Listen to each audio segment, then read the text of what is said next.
ya di Indonesia tuh cowok mapan sedikit ya, tapi cewek independen makin banyak gitu. Lu belum kaya selagi lu boleh terbang tanpa ambil foto. Kok ada ya orang yang ketika lagi krisis malah melakukan spending lebih banyak for the sake of katanya coping mechanism. Kalau cewek itu berusaha then they are independent women, tapi kalau cowok yang sedang dalam fase berusaha ya dia bukan cowok mapan. Kita nggak dilahirkan dunia ini untuk enjoy. Kita dilahirkan Damn. di dunia ini untuk bertanggung jawab.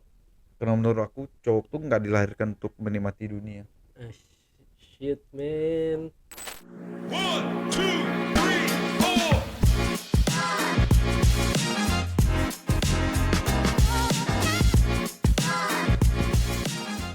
Oke, Pak Faizul. Hmm, Sebelumnya kita mau sekarang nih mau ngebahas soal hal yang cukup serius, tapi kita akan berusaha untuk bahas seringan mungkin kali ya Pak. Emang bisa. Kita usahakan. Mantap. Jadi awalnya gini Pak, kalau menurut Pak Faizul kondisi ekonomi di 2024 ini tuh secara umum itu gimana Pak? Mungkin di Indonesia dan di Malaysia menurut yang Pak Faizul lihat apakah ada perbedaan dan kira-kira kondisinya itu apakah baik atau tidak? Perlu struggle sih untuk orang yang mempunyai, menurut aku tuh kayak mentality yang betul oke aja. Tapi Hmm. kalau mereka yang punya mentality yang biasa-biasa, mereka pasti ngomong struggle sih. Ya, Hmm. karena kalau kita lihat dari persegi datanya itu kalau di Indonesia tuh ekonominya oke, oke banget. Oh ya. Iya. Tapi banyak orang yang ngomong struggle, jadi maksudnya orang ini nggak kira ekonominya bagus ataupun enggak tuh, dia pasti akan struggle Oh, gitu. I see. Balik kepada internal sih. Ya. Oh, oh, lucu juga ya. Karena di Indo di 2024 ini memang datanya kita secara ekonomi makro memang sedang kurang baik-baik aja sih Pak. Kayak kemarin kita kelas menengah itu turun apa, yang tadinya kelas menengah ke kelas miskin itu turun kalau nggak salah sekian juta orang gitu ya, tiga Hmm. 3 sampai 4 juta orang. Means memang ada perlambatan ekonomi. Hmm. Tapi menarik pas Pak Faizul bilang, nih tergantung orangnya nih. Mentalnya, satu mentalnya biasa aja, satu mental yang apapun juga buat dia positif aja gitu. Ada, pasti ada kebaikan di sebalik semua krisis. Betul. Ya. Tapi apa maksudnya Pak Faizul?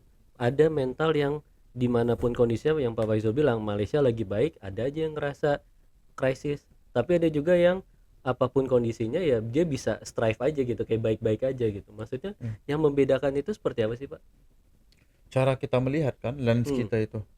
So kalau lens kita penuh dengan negatif ya. Hmm. Jadi apa yang kita lihat, orang tuh cerai, orang ini berantem, orang ini kurang bahagia, aku juga kurang bahagia.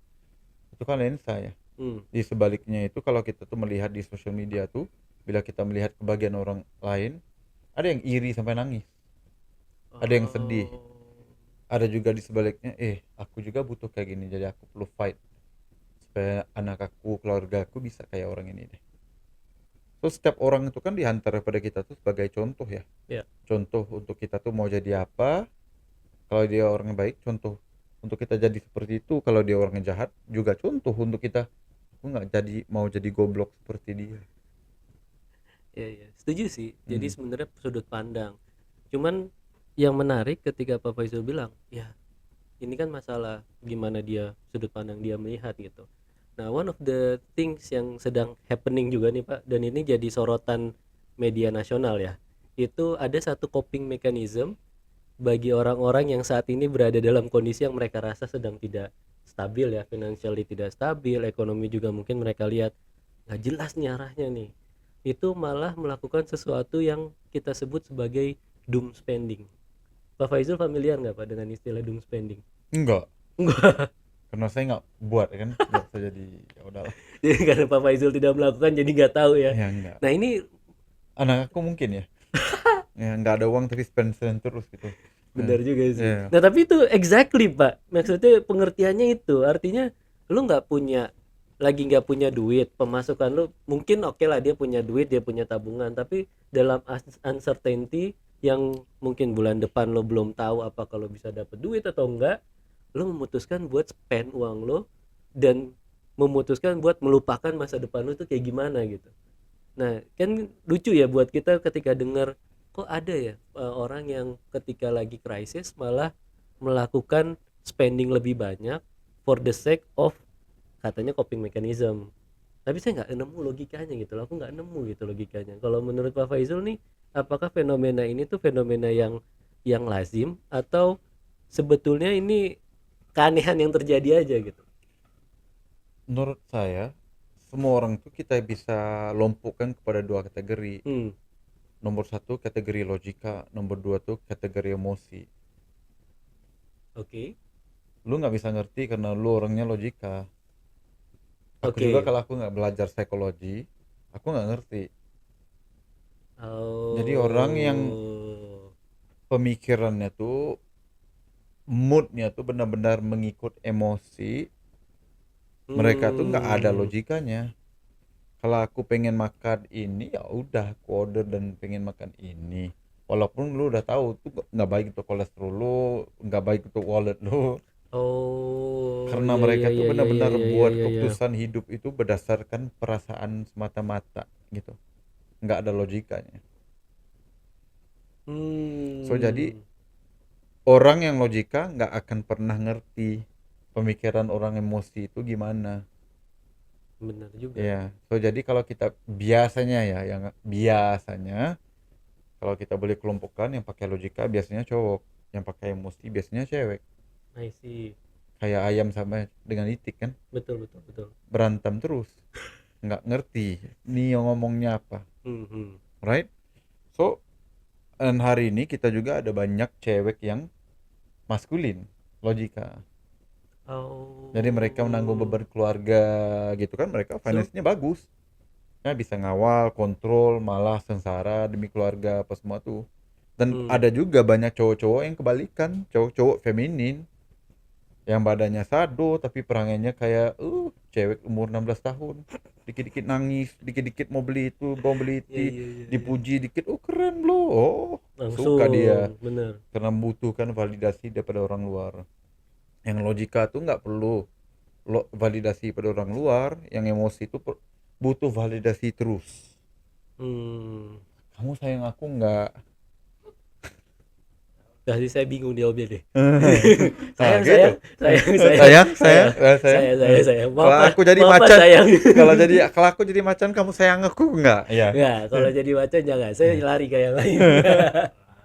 so, Tapi jadi ya, jadi menurut aku orang yang nggak bisa kontrol dan bikin doom spending tuh sebenarnya orang yang lebih kepada emosi ya, ya ya. pemikirannya lebih kepada emosi.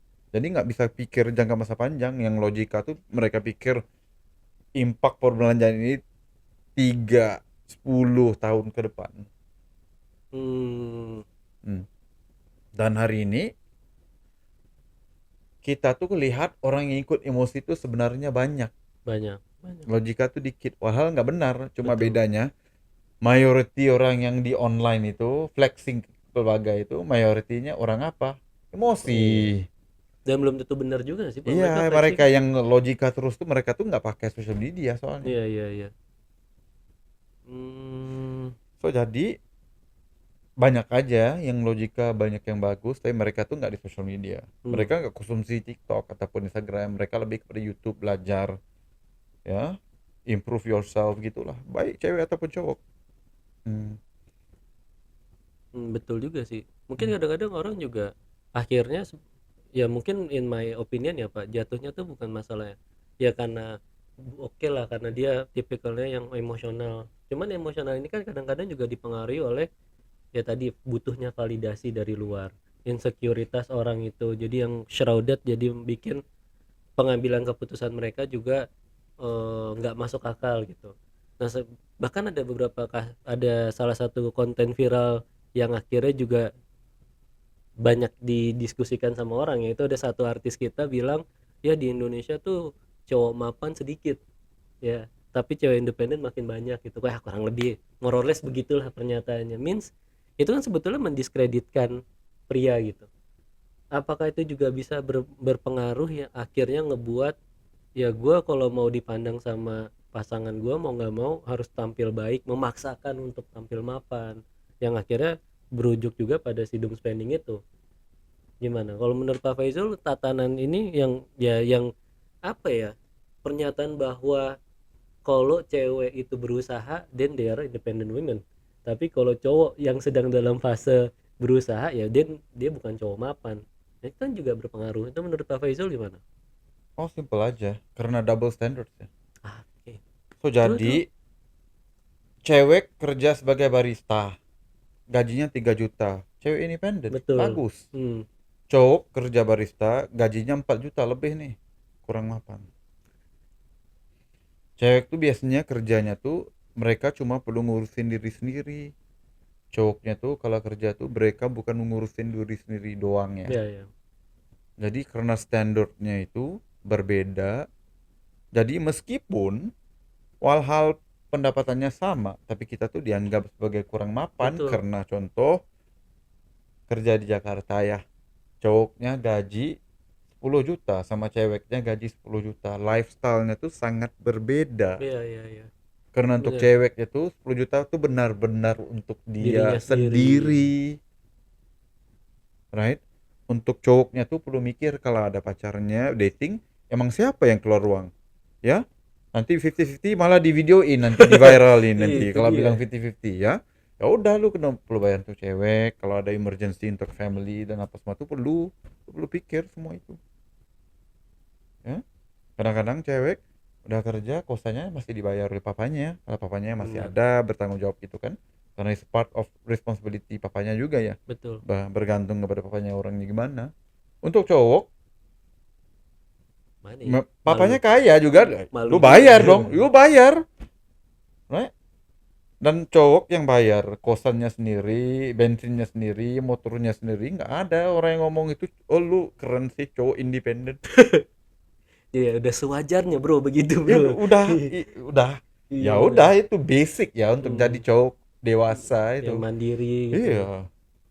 So bisa nggak kita bilang bahwa bahwa karena ada sebuah harapan atau ekspektasi dari lingkungan saat ini memaksa khususnya cowok ya untuk melakukan doom spending sebenarnya. eh Cowok logika kayaknya nggak akan doom spending, Tetap tidak mungkin juga ya nggak bang. mungkin karena mereka tuh nggak se-insecure itu, mereka nggak butuh validasi daripada teman-temannya ataupun apa, right? Dan Hmm, mereka tuh bisa ngerti sih, right? So kayak kayak mereka cowok yang benar-benar lebih kepada emosional, pemikirannya tuh nggak bisa kontrol. Ya itu yang perlu, tetap kali keluar tuh pasti ada barang baru yang bisa ditunjukin. Keren lu pakai corsicle, iya apa iya tuh tumblernya, right? iya Bagnya, iya iya. tasnya pakai tas Marhain. Ah, right? So ya, pokoknya gitulah, Iya iya mau iya iya. kelihatan cool gitu. So jadi mereka tuh akan terus-terus spending. Hmm, Macam di Malaysia tuh kayak baru-baru ini kecoh ya, dihujat all money itu. kenapa tuh? Enggak ada community, bikin community all money karena Wah berpakaiannya wah. seperti all money. Iya Jadi iya iya iya dihujat iya karena iya mukanya iya iya. miskin-miskin doang. Lu nggak ngerti maksud all money itu apa? All money itu maksudnya generational Iya iya. wealth gitu. Right? Iya, so ya kena ya salah satu tuh kurus banget orangnya. Tapi bro, lu mending daripada lu join klub ini bayar 1 Makan ya, juta, makan makan. makan protein Makan lo. yang banyak. Olahraga gitu, Ya, nge-gym. kasihan loh. Wahal orang tuh cuma pikir, menurut aku nggak salah ya. Iya iya Ya iya. karena Allman itu maksudnya pakaiannya proper, nggak pakaiannya timeless, klasik. Baju yang dibeli itu bisa Iya, dipakai 10 tahun. Itu konsep Allman ya. betul betul. Belinya barang berkualitas. I mean ya ya yang mungkin akhirnya tadi kan yang orang-orang yang doom spending ini lebih mengutamakan emosional, ya kan? Dan for behalf of kalau sekarang healing, self reward, Butuh validasi sebenarnya. butuh validasinya justru ya. Ya, emosional itu satu. Tapi kalau lu emosional tanpa butuh validasi masih oke. Tapi ada juga kan Pak yang bilang bahwa gua nih stres lo kerja udah sebulan. Jadi daripada gua mikirin lagi masa depan yang gak pasti, gue pengen self reward. Artinya kan sebetulnya tetap keputusan emosional, tapi bukan karena harus validasi, karena bisa aja dia tiba-tiba hilang ke Pulau Seribu, atau ke Medan misalkan, terus pulangnya nggak jelas kapan misalnya gitu, itu gimana? Kan nggak butuh validasi sebetulnya. Tolong tolong For main me, musik ya, tolong ya. kalau dia masih bisa upload foto di sosial media berdasarkan tripnya itu, maksudnya dia masih butuh validasi. Karena itu pentingnya itu. So, kan kayak gini lah. Kan banyak cewek tuh selalu ngomong ya, aku tuh sebenarnya makeup tuh bukan untuk sesiapa, tapi untuk diri aku. Ya Ya. ya sama kayak gitulah, Ya, sama tapi true mereka lah. jelek di rumah. Kalau lu benar-benar pikirnya untuk diri sendiri, dan kenapa lu Nggak di rumah dandannya. konsisten aja, right? Konsisten aja. Kan banyak suami-suami itu kayak pusing ya. Ya. Lu di rumah kayak gini, tapi bila keluar tuh. Jadi siapa yang lebih penting nih? Aku sebagai pasangannya ataupun orang luar? Karena kayaknya effortnya tuh lebih kepada orang luar. Nah, kita confuse gitu. Dan aku pernah bahas ini sama cewek feminis. Aku bilang enggak, lu gaslighting aja. Nah, karena lu di rumah jelek. Right, lu lihat cermin hari-hari lu jelek, tapi lu masih oke dengan itu. Lu cuma nggak bisa kalau keluar itu kayak gitu. Jadi lu Kelihatan sebenarnya dia. butuh validasi, nggak mengaku aja. So, I jadi see. untuk mereka yang kayak gitu, kalau pergi trip nggak ambil foto apa-apa, ya udah itu aku percaya. Karena aku pernah lihat ya. orang yang benar-benar kayak gitu, udah kaya banget, ambil private. Mereka tuh selalu ngomong ya, lu belum kaya selagi lu boleh terbang tanpa ambil foto. Shit, that's deep. Right? You are not rich until you can fly without taking a photo. Jadi siapa yang follow social media gue pasti dapat lihat aku setiap kali fly ada fotonya. Ya. I'm not that rich yet maksudnya. Jadi ini sebuah pengakuan di pribadi. Pengakuan Iya. pribadi. Iya. If you see me upload di business class ataupun first class, maksudnya pengalaman tuh masih Itu special masih untuk butuh validasi aku. berarti. No, masih special untuk aku. Oke, Jadi oke, dia oke. bisa masuk ke story aku sepenting itu. Right? Jadi aku masih butuh validasi. Right? Saya juga guys. Ya. Saya juga masih butuh Kan aku ada mentor yang billionaire yang ada private jet. Memang lu lihat social medianya gambarnya gambar apa? Gambar kaki, gambar ayam, gambar kucing. Damn. Nggak ada. Oh, aku lagi Ya. inilah. Doakan ya guys. Enggak. Those people stay hidden aja, Pak. Kamu malah tidak mau terekspos Dia gitu. nggak butuh validasi karena udah tahu Benar. aku billionaire. Who are you? Why do I need your approval gitu loh. Paham, Right? paham. So jadi as long as apa aja activity itu masuk ke social media, menurut aku orang tuh masih butuh validasi karena lu mau kelihatan cool. Weekendnya di Blok M, bisa belanja di cafe Di yang Bali. pastry-nya 60.000 gitu. Setiap kali ke Bali, oh story-nya penuh. Betul. Ya, ada juga yang ngambil fotonya beribu tapi diuploadnya berminggu-minggu biar orang tuh pikir aku masih holiday di Bali, terus. padahal di kantor tuh kerja. Iya. Ya, jadi Jadinya tipu-tipu lah ya. ya gitulah. Cuman Ya. jadinya gimana ya, Pak? Artinya ketika kita bicara soal kebutuhan orang untuk divalidasi perasaannya, divalidasi keinginannya gitu. Means it's not again about economical literacy gitu. So self reward tuh kan ada dua ya. Kalau butuh validasi itu menurut aku bukan self reward. Right? Itu Lebih lebih ke kepada aku mau ego kelihatan aja. yang aku oke. Iya. Aku bisa dan aku mampu, and that's why we wear certain watches or shirts, whatever, right? So yang tuh oke. But to me the real self reward is reward yang orang tuh nggak bisa nampak. Sebagai contoh ya, sebagai contoh, lu belanja 3 juta untuk beli topper di kasur. Mahal ya 3 juta untuk topper aja, bukan the whole Iya, film iya. ya. Tapi itu bisa bikin lu tidurnya lebih enak. Goler-goler di kasur yang nyaman. Ya. Right? Saya pernah Lu bisa dengar tuh. nikmati itu, benar-benar itu self reward tuh badan lu. Dan nggak perlu Right? kasur saya nyaman. Iya. Ya, lu memang mau ambil story-nya mungkin sekali pertama bisa ya, Iya, tapi iya. kalau 100 kali enak banget. Itu lebih ke narsis gitu. Iya. Ya, ini 3 juta nih guys. Iya. Wish. Right? Iya. So itu benar-benar self reward. The other self reward is that lu makan yang baik-baik. So, contohnya ya bikin smoothie yang penuh healthy, penuh protein dan apa semuanya tuh, kan lu beli benar-benar tuh banyak orang tuh luarannya bagus, pakainya Gucci, dalamnya spendernya udah koyak. Iya, Kenapa? biar Itu bukan self kelihatan reward, lu sebenarnya memaksa nggak orang reward lain. sesiapa, lu menghukum diri sendiri sebenarnya karena butuh validasi orang lain. So itu pokoknya. Dan to me juga self reward tuh nggak salah ya, karena tapi berdasarkan kita tuh belanja tuh daripada mana. Hmm. So pokoknya ya, for me aku tuh sentiasa ada kerja hakiki gitu. Hmm. So itu basicnya.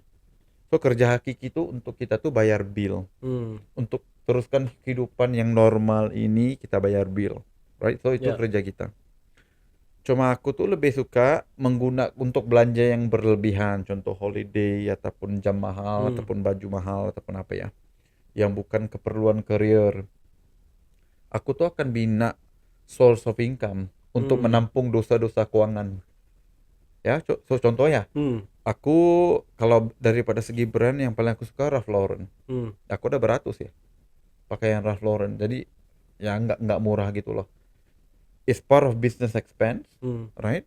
Dan aku tuh benar ada budgetnya gitu. So contohnya aku akan beli properti ini. Properti ini bisa kasih aku contohnya 2 juta per bulan additional money ya Ya. daripada satu properti ini. Ya udah, itu aku bisa belanja dengan sewenang-wenangnya untuk I see. apa-apa keborosan, karena menurut aku ya udah, aku bukan pakai uang aku yang aku tukar daripada per jam kerjanya Ya, kok. ya. Ya. Karena kita menghamba abdikan diri kita ya kepada kantor kita untuk dapat uang tuh. Betul. Nah, one of the best advice yang aku pernah dapat adalah lu measure aja apa aja lu mau beli itu, Hmm. lu tanya diri lu. Harganya segini nih. Berapa lama yang lu perlu kerja Oh. untuk miliki ini? So the itunya bukan dan nggak lagi money, but it's time. Betul. So Bella, lu lihat daripada segi ekonomiknya time tuh, lu akan pikir, ini nggak berbaloi Nggak worth sih, it nih ya, nggak mau worth pakai it Gucci nih. shirt, aku Butuh 500 jam. dihamba abdikan 15 hari untuk Iya, kaos iya. ini. Ya, jadi kayak, it looks stupid Iya, ya. iya. Ya, Bella pikir gitu. Wow, Nah. that's a good No, way to that's the think ya. real way to look at it. Iya. That's the real way to look at it. So, for example ya, masuk akal nggak? Lu kerja nih, kumpul uang apa semua tuh untuk enjoy di Bali 3 hari. Bila lu calculate budget itu, lu perlu kerjanya berapa bulan? Misal 6 Untuk bulan enjoy-nya misalnya tuh. 3 hari. Iya. Jadi ngapain enggak enjoy aja setiap hari? Tapi dikit, nggak perlu ke Bali kan? Small celebrations. Ya gitu. Right? Tapi itu oke banget sih Pak, melihat in terms of instead of money value, time value-nya yang kita lihat itu jadi akan langsung ngubah perspektif gitu loh, yang tadi Pak Faisal bilang kan 6 bulan untuk liburan 3 hari, is it really worth it gitu. Cuman maksudnya apa, nanti kalau saya coba coba ke sisi orang-orang yang ya sama sih, ke perspektifnya di saya juga gitu, di aku juga ya. Kalau kita selalu melihat untuk wah ini harus dihitung semua nih, dan kapan Pak kita bisa memutuskan buatnya sesekali reward diri lah dengan hal yang kita suka gitu. Jangan selalu mikirin masa depan misalkan, karena kalau mikirin masa depan pun satu, dia tidak, wujudnya juga belum pasti ya kan. Siapa tahu tiba-tiba gue besok jadi presiden nih ya kan, terus jadi kayak udah tajir aja gitu, nggak, terus ngapain pusing-pusingin duit sekarang, kan eventually duit gue akan lebih banyak juga di masa depan, karir yang membaik lah apalah gitu. Tapi kalaupun misalkan memburuk juga, ya uang yang kemarin akan habis terpakai juga, jadi kenapa nggak gue spend sekarang aja. Jadi itu tetap, kalau yang bagus ya bagus, yang jelek juga tidak membuat decisions gue sekarang buat having this reward itu jadi invalid juga gitu. Jadi kapan sebenarnya kita tuh bisa bilang oke, we need to take a break sedikit gitu, dan kita dengan value 6 bulan worth it lah untuk kita keluarkan untuk 3 hari gitu. Menurut Pak Faisal ada nggak momen kita untuk bisa oke, ini saatnya nih gitu? So aku kayak mungkin daripada segi perspektif, Let's be realistic ya. Ya. Ini sumpahan cowok ataupun cewek yang merupakan anak pertama, anak sulung. So kalau lu cowok and lu cewek yang merupakan anak pertama, lu nggak ada this idea whereby enjoy. Karena daripada awal tuh tanggung jawab keluarganya udah jatuh ke tangan kita. Sorry, itu sumpahan kita. Itu kira sumpahan, ya, curse kita tuh dilahirkan sebagai yang pertama Curse, ataupun iya. Untuk cewek mereka tuh bisa ngomong aku mau enjoy, capek kerja, aku bisa enjoy. Cowok nggak ada Shit. rezeki itu. Kita nggak dilahirkan dunia ini untuk enjoy. Kita dilahirkan di dunia ini untuk bertanggung jawab, untuk menjaga orang lain. That's it. Sorry. You know, Oh my apa-apa aja cowok yang nggak agree sama aku gay. Potong aja burung Oh, lu. saya setuju sama Pak Faizal tadi. Potong aja burung lu. 1000% setuju. Potong aja burung lu. Jangan tambah zuriat karena zuriat lu akan seksa. Apa itu zuriat, Pak? Sorry. Anak. Oh. Jangan ditambah keturunan. Oh, Tolol iya. semua. Buang Bisa, aja. saya setuju sekali. 1000% setuju. Biar nggak jadi gay kan. Right? So jadi untuk mereka yang contohnya anak sulung ataupun cowok ya, Ya. tanggung jawab keluarga tuh udah jelas. Walaupun lu mungkin udah ada beberapa abang, papa masih ada, tapi one day lu akan jadi ketua keluarga. Ya. Jadi gimana pun untuk keluarga lu yang belum lahir tuh, lu perlu masih bertanggung jawab. Fuck ya. Jadi orang selalu tanya aku prefer anak cowok ataupun cewek, aku bilang aku mau cewek. Karena menurut aku cowok tuh nggak dilahirkan untuk menikmati dunia. Shit man. Right? Tapi iya. Ya. Lahir untuk bertanggung jawab, bukan untuk menikmati. Ya. Kita dilahirkan untuk bertanggung jawab, kerja, mati. Yang Nikah, nikmati hasil kita orang lain, keluarga, bukan kita. and we found beauty in that. Okay. I think hidupnya tuh ada meaning. Aku bisa ngomong karena aku, mama aku gini, karena aku adik aku gini, karena aku anak aku gini. Right? Ya. So adakah ini berita buruk? Enggak juga sih. Yeah. Ya, karena realitinya itu kalau kita tuh udah ngerti tanggung jawab kita daripada awal, bersih daripada awal itu kan oke. Right? Why is this shocking to anyone? I don't know. For me, kita tuh perlu, untuk mereka yang anak pertama ataupun cowok ya, kita tuh perlu 3 hingga 5 tahun of no enjoyment. Right? 3 hingga 5 tahun tuh lu nggak bisa enjoy. Sama sekali korbankan enjoyment itu. Ya. Karena kalau lu bisa bikin korbankan 3 hingga 5 tahun tuh lu bisa enjoy the next 30 tahun. Amin. Nah, aku bagi contoh ya. Waktu aku mulai kerja tuh, aku kerja dan hasil aku tuh aku jaga properti orang lain. Aku mulai kerja, gaji aku waktu itu sekitar 8 jutaan gitu. Aku ada 3 properti sendiri. Ya. Tapi karena oke lah, propertinya nggak cukup, jadi aku mulai ambil properti orang lain untuk aku jaga dan bisa bikin uang. Sewa. Right? So jadi akhirnya tuh aku bisa jaga hingga 15 properti gitu orang lain. Extra income aku dapat tuh sekitar 15 hingga 20 juta per bulan di sini daripada jaga properti orang lain. So jaga maksudnya berarti yang menyewakan ke orang gitu-gitu. Ya, aku sewa daripada ownernya murah, lalu aku langsung sewakan lebih mahal. Short term, medium term gitu kan. Ya. So aku bisa dapat ekstra 15 hingga 20 juta per bulan. Nice. So untuk 3-4 tahun pertama itu ya aku buat. Jadi aku ada gaji aku 8 juta. Tapi hasil aku lebih. 3 tahun itu aku cuma naiknya skuter doang. Aku naiknya cuma skuter doang. Tapi nomor 1 hasil itu juga banyak ajar aku pasar properti apa yang bisa dibeli dan nggak bisa dibeli. Jadi aku tahu investasi apa yang bagus, nggak bagus ya. Tanpa menggunakan uang aku. Right? Bagus aku beli.